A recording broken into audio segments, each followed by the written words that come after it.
bro, itong hulog natin dyan. Dalawa.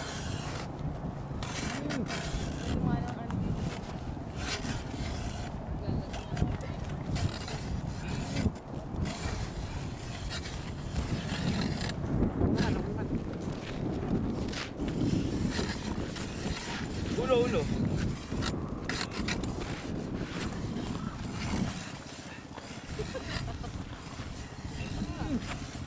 Hindi na lang yan. Naku, sa ini si Joel niya pag may pera yan, bibili ng motor to. Magkano ba yung ganun? Mahal. Yan. 700 yata. Yan. Sige, kaya mo na. Siguro. Mag-suit ka ng guantes. Hindi ko alam. Umaano eh. Ulo. Pupulupot eh. Pag ano ka ng gloves tali, masakit sa kamay yan. Pupulupot ka. Tatawa na pa tayo sa mga chicks natin. Bago ka makakuha isang isda, talo pa sa pagod. Hindi, pagbalik natin, kunti na lang bubutasin. Lagyan nyo ng ano, takip. Kapal Lagyan eh, yung no? bandira.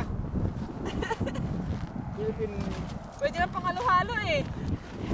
Philippine flag. Sige, ganyan. Naka-video ba yan? Oo. Kaya sa video ka.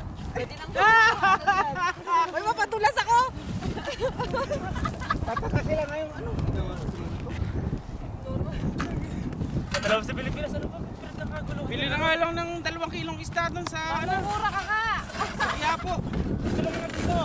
Eh, gawin mo. Ako. Oh, ayun! Yun na!